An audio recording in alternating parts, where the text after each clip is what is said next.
नमस्कार, मेरा पूरा नाम राजेंद्र हरिबाबू होनकर है। उम्र 55 साल।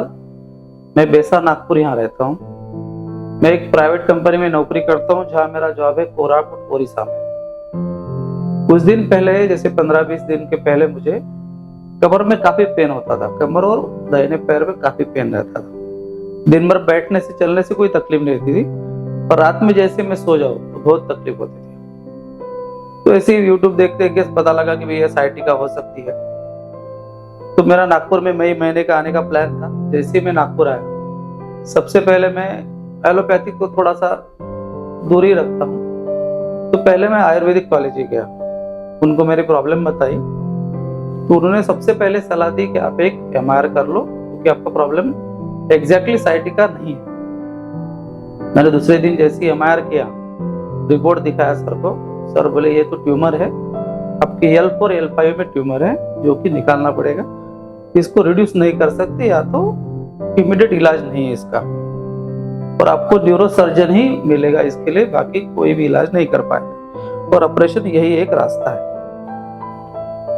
तो फिर मैं थोड़ा सा डरा कि ट्यूमर है तो थोड़ा डर लगता ही है।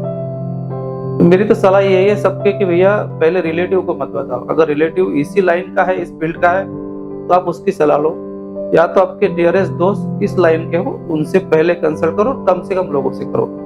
नहीं तो होता क्या, आपको 10 रिलेटिव बताएंगे, उसमें सबसे पहले ट्यूमर बोलने से कैंसर बता देंगे और आपको पैनिक करके छोड़ेंगे। इससे बेहतर है तो मेरे पास जो मेरे दोस्त थे डॉक्टर लाइन के, सुनीलपुर के, विजय वासेकर, संदीप पांडे, उनको मैंने MR का रिपोर्ट भेजा और बोला कि भैया आप इसका ढूंढो पहले इलाज के लिए। तो उन्होंने सर्च किए नागपुर के कौन कौन से सर्जन है, कहाँ अच्छा है। तो सुनील ने सबसे बढ़िया बोले अपने पास नेल्सन है, यहाँ का स्टाफ अच्छा, डॉक्टर मेरे पहचान के, बहुत बढ़िया इलाज होगा, मेरा पुराना हिस्ट्री इनका बहुत अच्छा है। तो उन्होंने संदीप इरतवार सर जो है सर्जन यहाँ के नेल्सन के, जो नेल्सन अस्पताल है गोरक्षण के पीछे वर्धा रोड पर धंतोली में, वहाँ के संदीप इरतवार सर से मेरी अपॉइंटमेंट फिक्स की 11 बजे की। हम लोग आए, उनसे मिले, उनको रिपोर्ट दिखाए, पुराना सारा कुछ दिखाया। उन्होंने भी यही सलाह दी कि भैया ऑपरेशन के अलावा कोई रास्ता नहीं, इमीडिएट इमरजेंसी तो नहीं है, पर ऑपरेशन करना पड़ेगा, नहीं तो ये जो ट्यूमर है ये किडनी तक जाएगा और फिर आपको किडनी तक का ही प्रॉब्लम हो सकता है। फिर फिक्स हुआ कि बिना इलाज तो है ही, ऑपरेशन तो करना ही। पर मेरी हिस्ट्री ऐसी थी कि मुझे हाई BP था और बाकी भी सारे चेकअप करने थे। तो इन्होंने इमीडिएट नहीं किया कि चलो ऑपरेशन है तो करो भाई, हो जाओ कल से भर्ती, ऑपरेशन कर देते, ऐसा नहीं किया।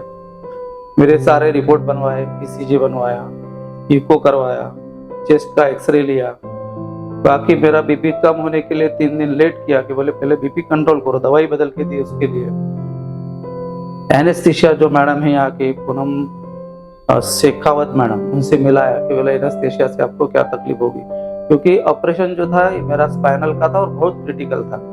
उससे मेरा पैर जाने का उन्होंने पहले बताया था। अगर हम ये वेन निकाल देते तो कम से कम 8 महीने से साल भर आपको यहाँ के सेंसेशन चले जाएंगे पैर के, हो सकता है आपको सो के रहना पड़ सकता है, इसलिए क्रिटिकल था। तो उसमें एनेस्थीसिया भी बड़ा रोल था। उनसे पहले मिलाया, उनसे मैंने कंसल्ट किया, उन्होंने मुझे एश्योर किया कि ठीक है कोई दिक्कत नहीं होगी, कर देते हैं। 20 तारीख को भर्ती हुआ, 21 को ऑपरेशन 10 बजे का तय हुआ था।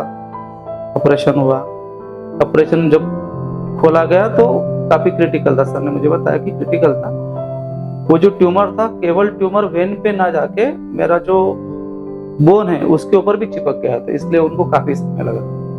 कम से कम 2:30 बजे मेरा ऑपरेशन खत्म हुआ। फिर मुझे वहां से यहाँ लेके ICU में लेके आए। ICU में भी 3 घंटा रहना पड़ा। पोस्ट तो जल्दी आ गया था। तो साथ ही मेरे एक बहुत अच्छा हुआ कि सर तो सही, सर ने आगे पहले, मैंने सबसे पहला काम किया पैर हिला के देखा, जैसे होश आया मतलब पैर अपनी जिंदा है देखो। तो पैर हिल रहे थे तो थोड़ा रिलैक्स हो गया। तो फिर सर आए, सर ने भी पैर हिलाया, और शायद मैं पहला ऐसा पेशेंट था कि सर ने मुझे बोला आप करवट लेके सो सकते हो, क्योंकि ऑपरेशन बहुत अच्छा हुआ, आप करवट लेके सो सकते हो, ये एक अच्छा हुआ। फिर बोले आप सुबह उठ के खुद होके बाथरूम जा सकते हो, इतना आपका ठीक ठाक हुआ, आप चल सकोगे, मैंने आपको इतना प्रॉब्लम नहीं है। जैसे हुआ 7 बजे मुझे रूम में शिफ्ट कर दिया शाम को। सुबह 10 का गया, मैं शाम को 7 बजे रूम में वापस आया था, इतना समय लगा। हुआ वैसे ही दूसरे दिन सुबह मैं खुद ही उठ के 6 बजे वॉशरूम चला गया। मुझे भी कॉन्फिडेंस आ गया, मैं भी रिलैक्स हो गया। फिर जैसे यहाँ आए दूसरे दिन, सर आए, सुबह मिले, पूछा सब कुछ, उनको भी अच्छा लगा कि चलो ऑपरेशन सक्सेस रहा और बहुत अच्छा रहा कि एक दिन में पेशेंट चलने लग गया। जिसका न्यूरोसर्जन का ऑपरेशन हुआ है तो एक दिन में कैसे चल सकता है। ये सब कमाल हमारे संदीप सर की, यहाँ के स्टाफ की है। यहाँ का मैनेजमेंट बहुत अच्छा है। हमारा डाइटिशियन आके पूछता है, तुम्हारा जो मैनेजमेंट के लोग हैं वो आके आपको पूछते हैं, गुड मॉर्निंग सर, कैसे हो, तबीयत कैसी है, फिर आपको खाना समय भी मिला कि नहीं, डाइट कैसा चल रहा है। दिन में 4 डॉक्टर तुम्हारे साथ तो रहते ही है। जो ऑफिस स्टाफ, जो उनका नर्स स्टाफ है वो तो है ही तुम्हारे लिए लगा हुआ, पर रूटीन में भी 4 डॉक्टर तुम्हारे पास बार बारी से आते हैं, अपने अपने तरीके से पूछ के लेके चले जाते हैं। संदीप सर खुद दिन में 2 बार आके चेक करके जाते हैं। बाकी मैनेजमेंट तो बहुत ही बढ़िया है, मुझे तो यहाँ बहुत ही अच्छा फील हुआ। और सबसे बढ़िया सक्सेस, तुम्हारा ऑपरेशन पैसा तो जाता ही है, पर जो आपको चाहिए कि आपका प्योर हो, आप जो हो जिसके लिए आए हो वो आपका सही होना चाहिए, वो यहाँ मुझे बहुत बढ़िया लगा। मेरे हिसाब से तो नेल्सन बेस्ट है। तो खुदा ना करे किसी को इस अस्पताल आने की नौबत आए, पर जब भी हो एक अच्छा सा ओपिनियन लेके अच्छा अस्पताल चुनो, वहीं जाओ, ये मेरा सबसे रिक्वेस्ट है। नेल्सन है तो ट्रस्ट है। Thank you.